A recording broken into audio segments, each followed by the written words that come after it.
कंजूस चोर।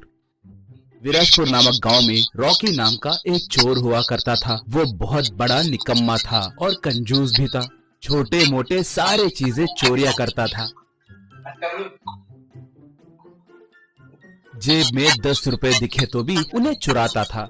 थोड़े दिनों के बाद राखी अपने दोस्त जित्तू से जाकर मिला। जित्तू से राखी, यार मुझे एक अद्भुत उपाय सुझा है। वो ये है कि टी के टपरियों के पास, कोल्ड ड्रिंक के दुकानों के पास, टिफिन के ठेलों के पास बाहर फोन पे गूगल पे करने के लिए क्यूआर कोड स्कैनर सकते हैं ना, उनके ऊपर हमारे बैंक अकाउंट के क्यूआर कोड ले जाकर चिपकाए तो क्या होगा जानते हो? कहा। बाप रे, अगर पकड़े गए तो? रॉकी, देखो दूसरे राज्यों में थोड़े नकली अकाउंट खोलेंगे, उसके बाद उस बैंक के कर्मचारी के नाम पे थोड़े क्यूआर स्कैनर कोड छपवाएंगे, उन्हें जो भी दुकान दिखे वहाँ पर चिपका देंगे। सिर्फ एक जगह ही नहीं, हो सके तो पूरे देश में चिपका देंगे। 100-200 रुपए ही जाएंगे ना, कोई उनकी ज्यादा परवाह नहीं करेगा। अगर ये वर्कआउट हुआ तो हमारी किस्मत बदल जाएगी, हमारे पास पैसा ही पैसा होगा। कहा। जित्तू तब, वाह, मेरी जिंदगी में कभी भी इतना लालची आइडिया मैंने नहीं सुना, मगर पैसे भी ज्यादा मिलते हैं ना, मेरे लिए ओके है। कहा। बाद में वो दोनों थोड़े नकली प्रूफ रखकर बैंक अकाउंट खोले। उसके बाद उन नकली अकाउंट के नाम पे सैकड़ों क्यूआर कोड स्कैनर प्रिंट करवाकर रात के समय घूमते हुए उन क्यूआर कोड स्टिकर्स को सारे जगह चिपकाने लगे।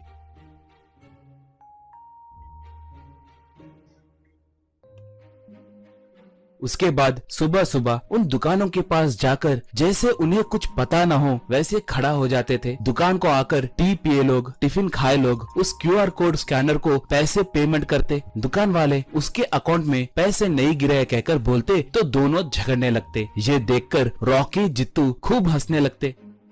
ऐसे वो लोग रात के समय दूसरे शहरों को भी जाकर वो क्यूआर कोड स्टिकर्स चिपकाने लगे।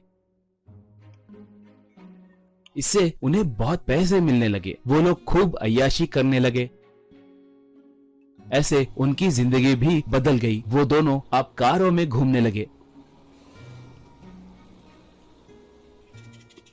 ऐसे थोड़े दिन बीतने के बाद एक बार बैंक मैनेजर उस इलाके के इंस्पेक्टर सत्या को अपने बैंक को बुलाया। उसके बाद उन क्यूआर कोड स्कैनर स्कैम के बारे में पूरी बात बताया। सत्या से मैनेजर, सर आपको बुलाने का एक खास कारण है। आजकल इस तरह के केस बहुत ज्यादा हो रहे हैं। एक और मजे की बात बताऊं, इसमें के एक बैंक अकाउंट पे आपका भी फोटो है सर। कहते ही सत्या शॉक हो गया। मैनेजर तब, अगर हम इस समस्या को सॉल्व नहीं किए तो पुलिस वाले और बैंक कर्मचारी दोनों संकट में गिर जाएंगे सर। सोशल मीडिया में लोग हमें बहुत खरी खोटी सुनाएंगे। कहा। सत्या तब, सर आप अपना काम कीजिए और हम हमारा काम करेंगे। किसी भी हालत में उन्हें नहीं छोड़ना चाहिए, कहकर चला गया।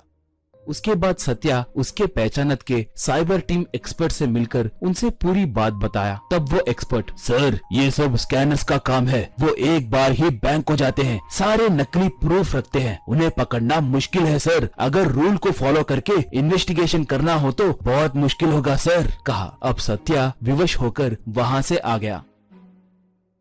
उस दिन अपने असिस्टेंट मंजू के मोबाइल फोन को लेकर जित्तू वालों को फोन पे ऐप से, मैंने आपका हुनर देखा है, बहुत अद्भुत है, हमारे पास करोड़ों रुपए कमाने का एक आइडिया है, अगर हम एक बार मिले तो हम इस पूरे देश के अमीर आदमी बन सकते हैं, कहकर एक मैसेज किया। उसके बाद एक लड़की की तस्वीर का लिंक भेजा, मोबाइल नंबर भी भेजा।